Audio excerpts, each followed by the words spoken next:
over, fly over. Lumilipad kasi palaging high scorer, Skywalker, best of all time yung roster. Kinikilig pati mga courtside reporter. Order in the court, laging palaban, kala mo si Jaworski. Noy P, umalahoy to Moby for more 3, 2, 1, bang, double OT. Oh yeah, dumaguntong sa big dome, napatalon at umalulong si Tim Cone. In the zone, nagpapaulan ng free throw. Hayop, kumbaga bakula o beast mode. Yung iba, no offense, puro depensa. Yung iba defensive, pero wala opensa. Yung iba, balata, yung iba, rekta. Yung iba, kinakaposo sa akin, benga. Whoa, get that ball, boy. Huwag kang pa i-score, yo. Ipakita kung sinong siga sa liga ng mga bida. Whoa, get that ball. Huwag kang pa i-small, yo.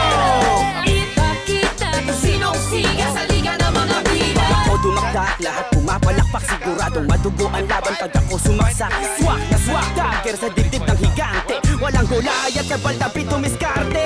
Oy, anong height mo sir? Ako 5-footer pero sharpshooter. Manalo, mano matalo, pusta ko'y Lebron. Pagkat hindi nadadaig ang puso ng kampyon. Alias, the flying A na may halong El Presidente. Hay na hay, walang paki, nagkakape sa ere. Pumipeke ng pasat, pumipektus. Mala, Benji Maras kahit nakapikit. Shoot like Mike Malakay, di kang bitaw. Tanong mo ba kay Dr. J? Andy Howe, pare wow, ini-replay sa LED. Umaapoy sa Pogi Boys, reigning MVP. Whoa, get that ball, boy. Huwag kang pa i-score, yo. Ipakita kung sinong siga sa liga ng mga bida. Whoa, get that ball. Huwag kang pa i-small, yo. Ipakita kung sinong siga sa liga ng mga bida. Liga ng mga bida. Liga ng mga bida. Liga ng mga bida. Sinong siga sa liga ng mga They had one timeout left. That's why they did not use it in this period right here.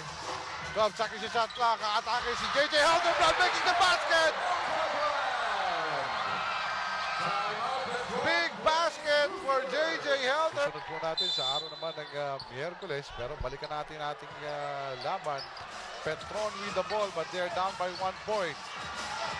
Chris Lots to Al Husseini. Al Husseini. Ang jumper namin test. Ang rebound makukuha ni Mark Kagiwa to JJ Hildebrand. No need for Petron to foul. It's actually a lot of times. Ooh, cleaned out by Willie Wilson. Is Alex Cabagnot. Not the best of decision for Willie Wilson in that play. Now we have to see if it is actually an illegal screen. That's what was called by the referees. You can see talaga si Alex Cabagnot tumilapon nung dumaan siya kay Willie Wilson. Sa ating pagkakakita dito, mukhang itong si Willie Wilson leaned forward.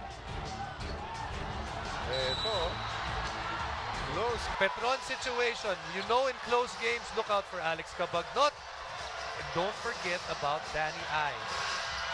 Cabagnot taking it upon himself, Vintes. Willie Wilson with the rebound. And all decent looks. This one, Alex able to beat out etong si JJ. but you also have to wonder. No touches for their hottest player, which is Nick Fasicas at the close of the game.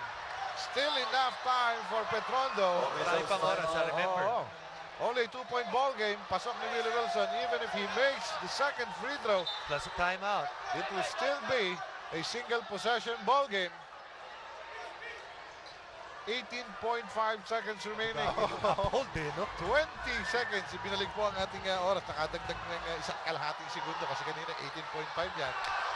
Wilson completing the 2 free throws. Take that. What's important is that clock management. Quick points para sa Petron. Pero nasa labas pa ito si Cabagnot. Ang pasa niya kay Fasicas. Nahihirapan as he is being defended by Willie Wilson. Halos mawala pa ang bola. Tandaan na ito sa recovers. Sa labas, Cabagnot. Ipapasa kay Chris Nash. Chris Nash papasok.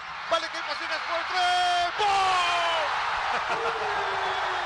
Time management. Yung pala ang version ng time management for Petron.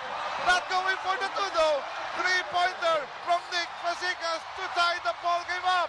This is the PBA. Yeah. Nabamatayan dito. 3.9 remaining. Lots of time. JJ Hildebrand with the ball. Ang kanyang tira. Challenge. And take it! Oh my God! Big shot after big shot! What a game we're seeing here! We thought... 3.9, sabi natin, maraming oras yan.